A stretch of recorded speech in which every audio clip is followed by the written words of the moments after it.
More Christians are killed for their faith in Nigeria than anywhere else in the world. Since 2009, Islamic jihadists have murdered more than 50,000 Christians in Nigeria, and more than 20,000 churches, schools, and religious institutions have been destroyed, most burned to the ground. Scores of Christians and several others were kidnapped over Holy Week. Nigerian officials have been, unfortunately, complicit in facilitating these atrocities. At the state level, a dozen Nigerian states implement Islamist blasphemy and Sharia laws. At the federal level, the government looks the other way at Islamist violence. The result is, unsurprisingly, yet more jihadist violence. Last year, I introduced the Nigeria Religious Freedom Accountability Act, which would require placing Nigeria back on the country of particular concern list and impose sanctions on officials involved in enforcing blasphemy and Sharia laws. The U.S. government knows who they are at both the local level and the federal level, and they should be held accountable. I'm sorry to say that Nigerian officials are, at a minimum, in denial of the government's role. In October, several officials, including the Deputy Speaker of the Nigerian House and the Chairman of the House Committee on Foreign Affairs, and a range of anonymous officials linked to the President, directly attacked me for saying that, quote, officials in Nigeria are ignoring or even facilitating the mass murder of Christians by Islamic jihadists. Last year, I met with a delegation of top Nigerian defense and security officials. They said they were committed to ending the violence. I told them I would judge their commitment by the results. Those results have yet to materialize. President Trump has established that the United States will use all tools of statecraft to counter the violence. He ordered that Nigeria be added to the CPC list, and in December he ordered the Department of War to target ISIS terrorists in response to their massacre of Christians. I'll note that the Nigerian government said at the time that it welcomed and indeed requested the actions. I find their statements to be somewhere between hypocritical and infuriating. In December, the president said that jihadists had been targeting Christians in Nigeria, quote, at levels not seen for many years and even centuries. What does the situation look like now, several months later, and what can and should the United States do to stop the mass murder of Christians? Nigerians, you are complicit of your own damnation. Yes, you listening to me, you watching me. We said, you are complicit of your own damnation. We will tell you how. So stay with us, pay attention. And by the way, please subscribe, share, because it's important that we get the information out. We appreciate those that are sharing already.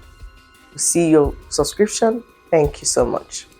So there are 4 threats, 4 existential threats facing you, Nigerians, while you continue to dance Azonto. 4, not 1, not 2, 4 existential threats. We will tell you.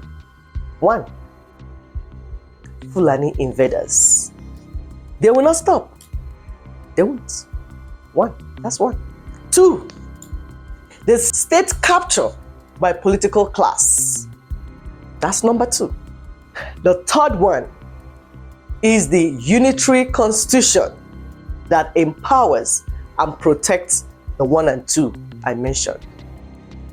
The same constitution that ties your hands, your legs, covers your eyes, and makes sure that your brain is washed in such a way that you're so deceived and you don't even know what is coming for you.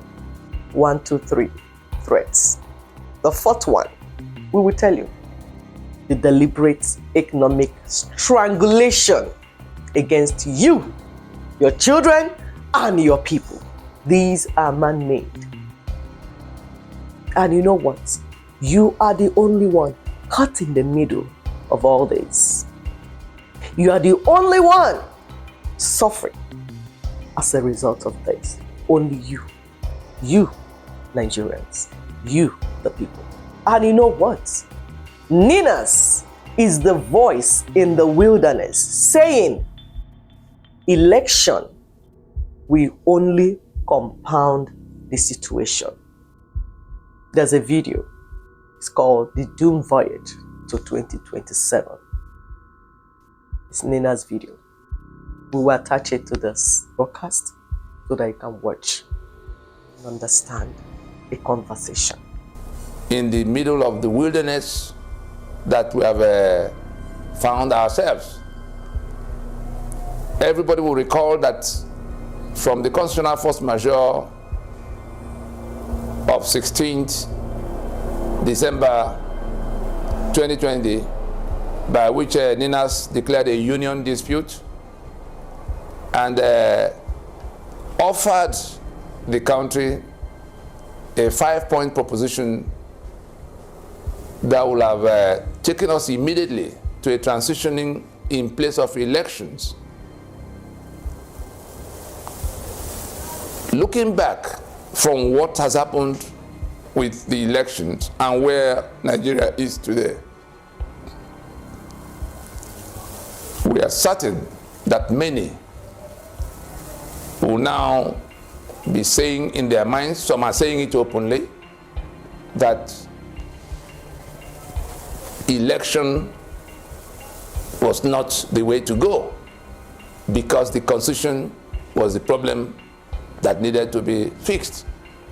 Of course, we've heard all kinds of people coming out to say, starting with Obasanjo and Utomi and Mogalo and Meka Nyoko, all kinds of people who didn't quite see the connection of the constitution with the disaster that Nigeria had become. It is the unitary constitution of Nigeria that is 100% responsible for where Nigeria is today. Those who say, oh, leadership is our problem, let's go and solve leadership. Yes, leadership is a problem. Oh, corruption is our biggest problem, let's go and solve corruption, everything will be fine. Yes, corruption is a problem, a very big problem at that.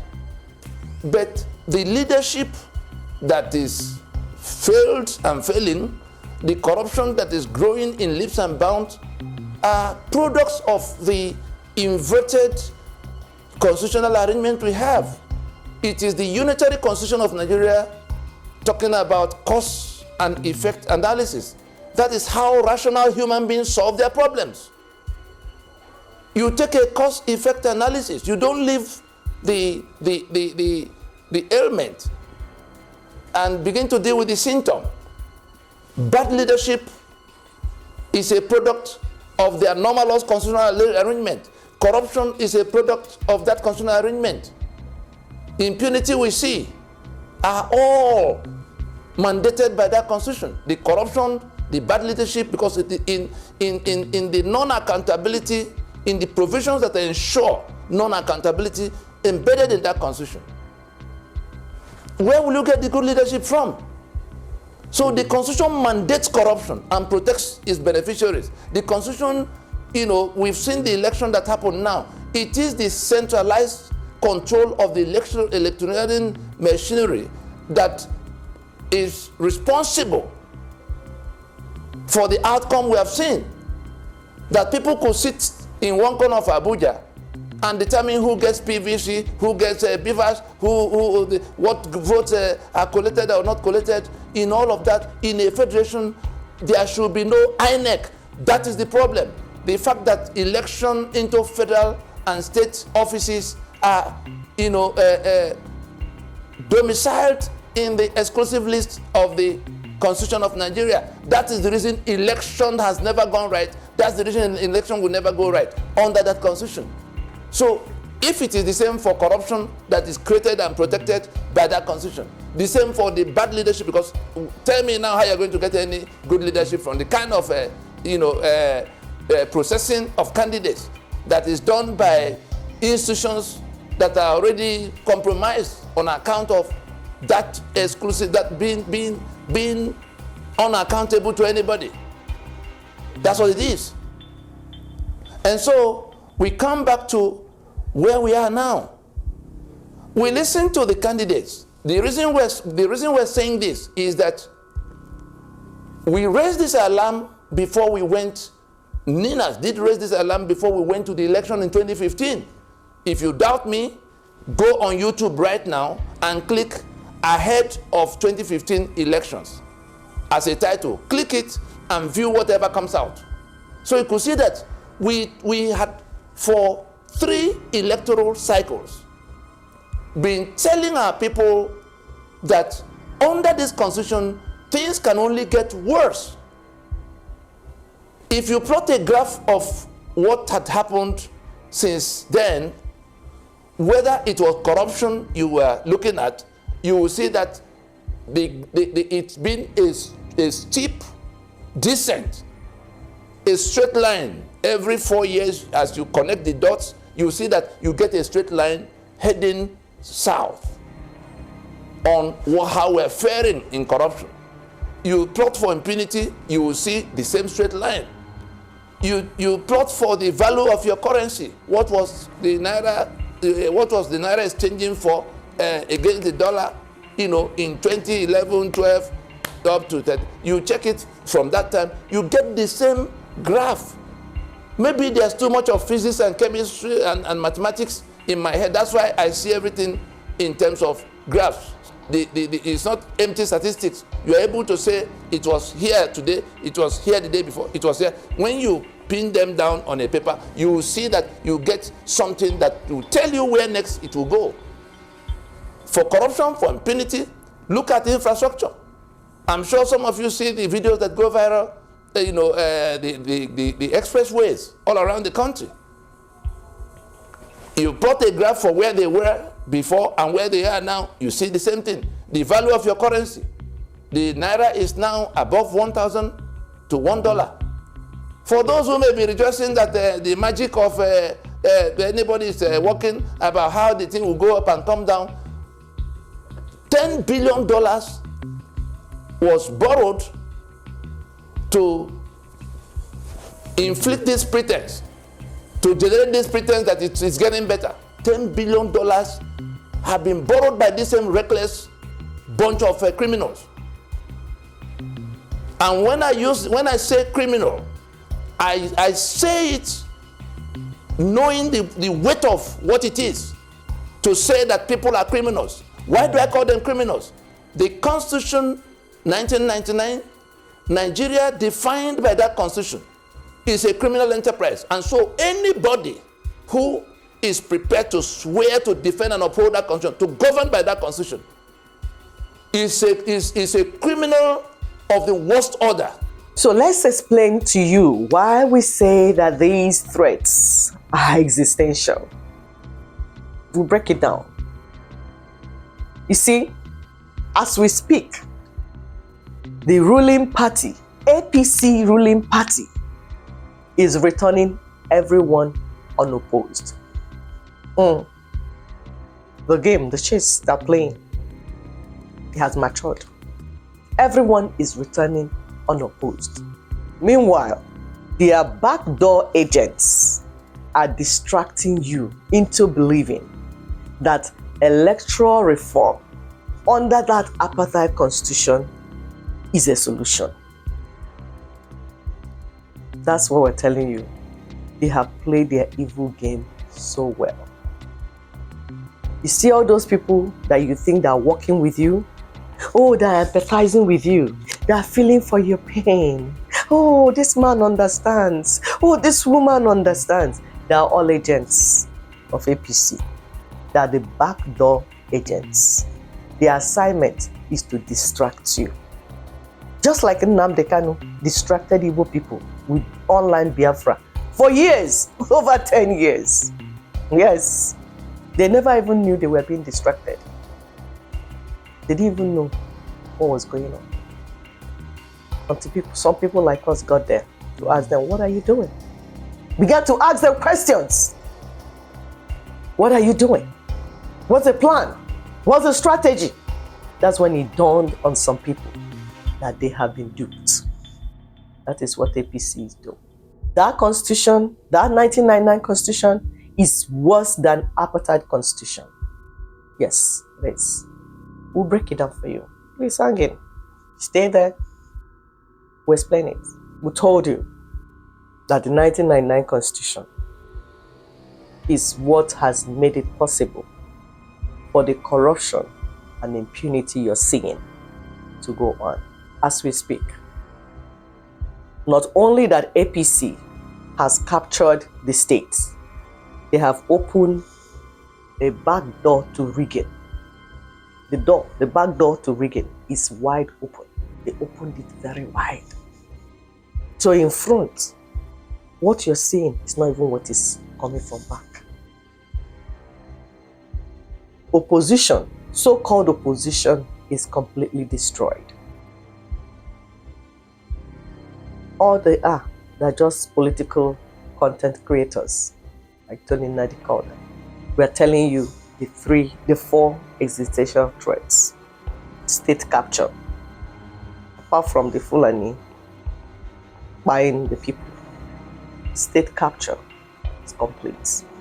In other words, there is no opposition force waiting somewhere to stop the ruling party.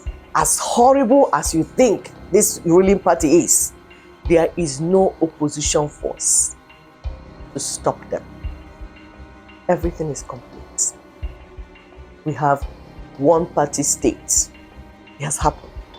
One party state in Nigeria. As horrible as things are, and people are looking for opportunity to change things, the state has been captured. So if things are left the way they are, there is not going to be any change in the suffering of the people. So criminality will even go up.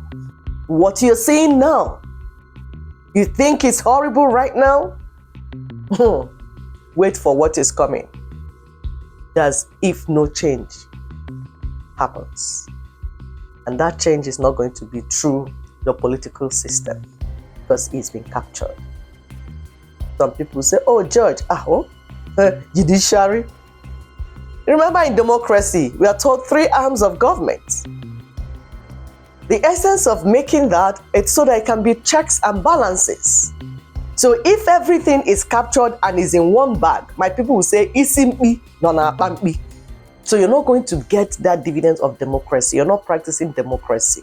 So the judges, as I said, are already in the pockets of the criminal politicians. You can see where they built houses for them, bought cars for them. That's settled. What are we saying? That leading to 2027 general elections in Nigeria, what we have now is one-party system government that is facilitating terror, by Fulani. So if you run left, the same problem. You run right, it's the same problem. Any direction you take, that's what you mean by capture, siege.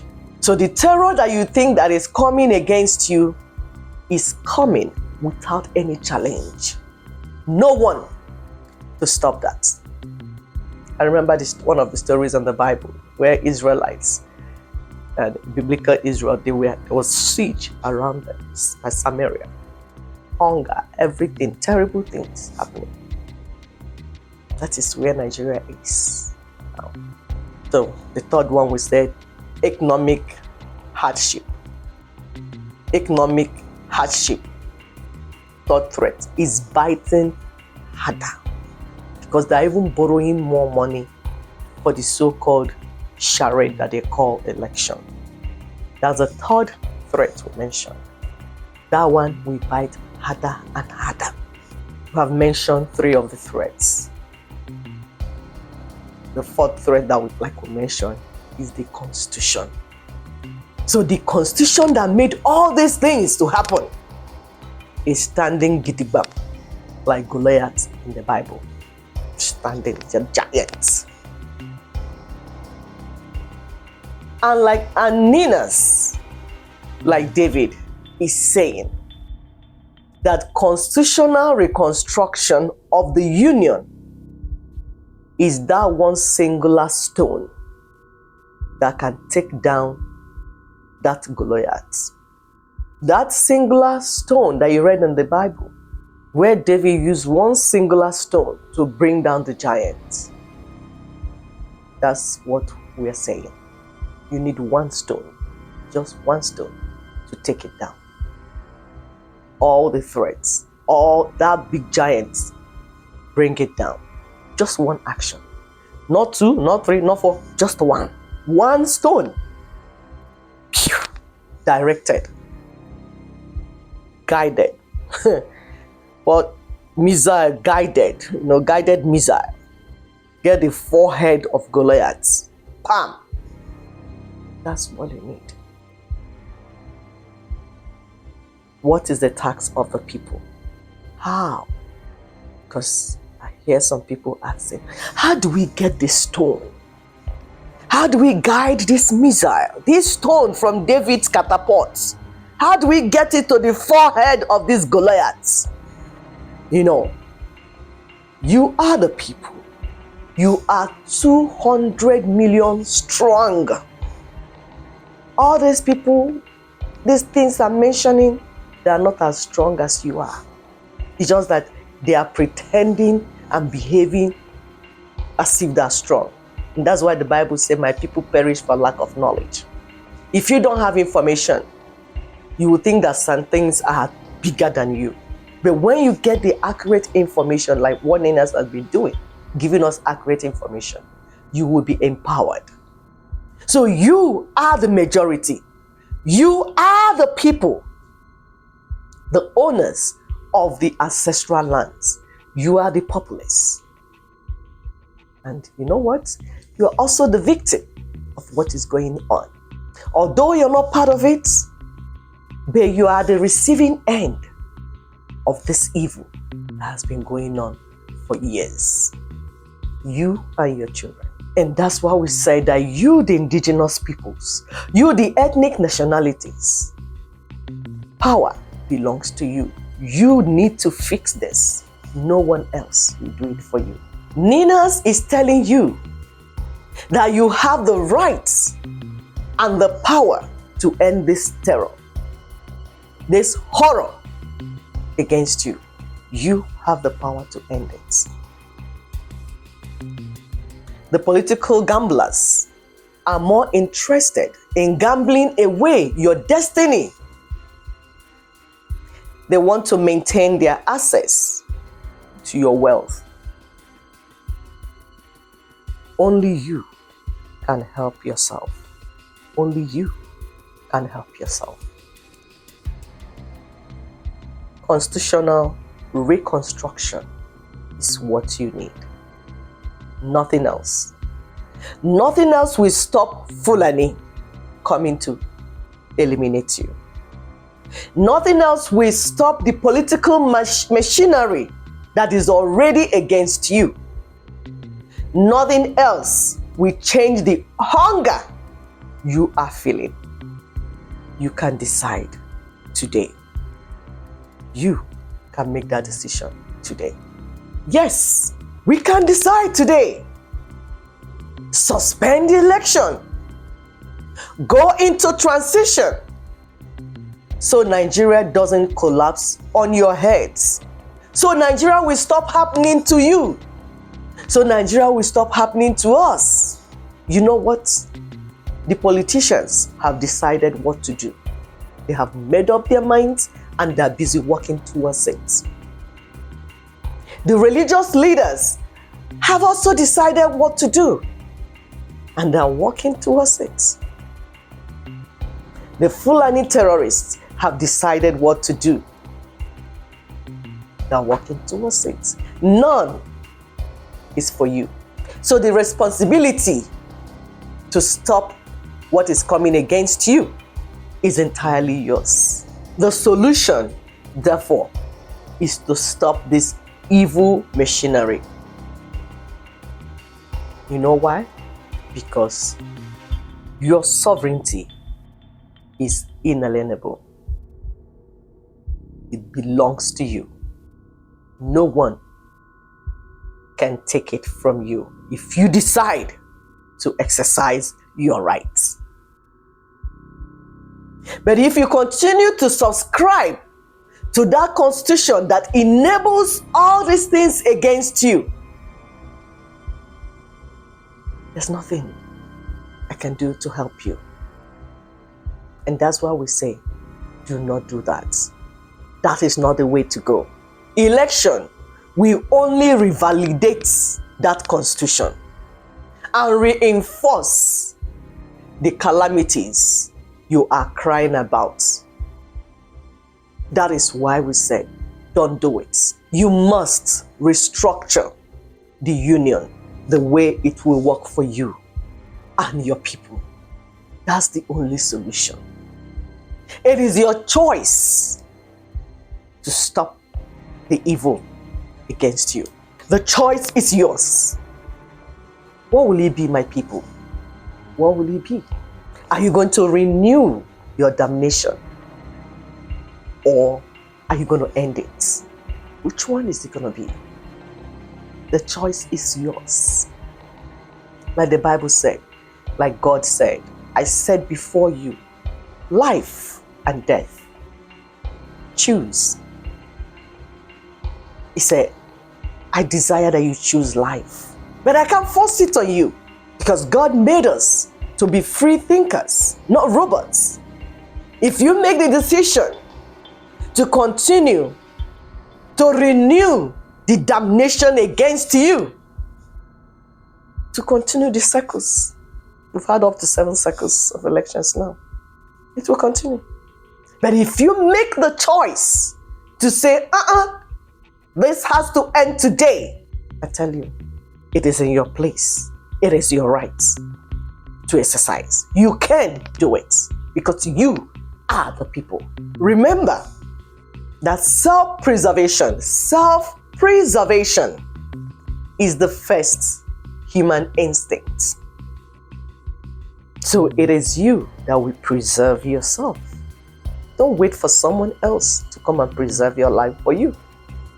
Election under this unitary Sharia Fulani constitution will complicate matters and bring us to where we were 1966. This is what we call deja vu. I've seen it before. We have seen it before. The history is there. It's a repeat. Election under this evil constitution, this illegitimate constitution, is that catastrophe that Sam Brownback was talking about, was warning Nigerians about. Nigeria will go into a violent disintegration if we do not stop to solve this problem. I know more family before we are announcing the rain. This is like the days of Noah, when Noah was building the ark because flood was coming. The people that made it, people that were preserved, were those that entered the ark of Noah and the animals. When the flood came, when it came pouring, the people were knocking and shouting, open the ark for us. But it was too late. We don't want it to be too late, people. When people read their scriptures, when people read their Bible, I wonder why they don't read it to make sense to them. They only follow the criminal big men of God, getting the interpretation that they are giving to something that was written for all of us to read and understand. They are the ones giving you interpretation because they want to dupe and manipulate you. But we have come here today to educate ourselves accurately so that we can get the expected results that the creator of the universe wants us to get. Nigeria will go into a violent disintegration if we do not stop to solve this problem. I decided that we should not, I should not allow Nigeria to break away. We will not allow any part to secede. Now, of course, Ojukwu wanted, if he succeeded, yes, with the oil, the major oil is in his own part of the country at that time. is in the eastern part of the country. Yes, in fact, he would be independent, he would be financially robust, and then who knows, he might probably go even beyond that to start reconquering the rest of the country so that he can be the president of the country. We went to war in 1967 to secure the oil and gas of the East for Nigeria. Here is Yakubu Gowon confirming that the genocidal war he and his illicit federal government, which was essentially the alliance of the non-Igbo rest of Nigeria, waged against the predominantly Igbo eastern region, was all about grabbing the oil and gas assets of the East for the rest of Nigeria. Today, the innocent blood of the Igbo, numbering over 3.5 m, Nigeria shed to erect itself on a blood-soaked unitary constitution, is crying out against Nigeria, particularly in the part from which the perpetrators of the bloodletting hails. The search for solution to the widespread bloodletting ravaging Nigeria now must include an honest revisitation of the genocidal killings of 1966 to 1970 and the unitary constitution imposed on a federal union as victory charter from that war. Tony Nnadi, April 20th, 2026. So, Nigerians, whatever you choose, we will be here interpreting the consequences of your choices to you. But you know what? You will be living the reality of it. We have seen this before. Hopefully, someone will hear what we're saying and rise up to do the right thing. Because, like you said, we don't want a repeat. We have seen this before. Deja vu. Thank you.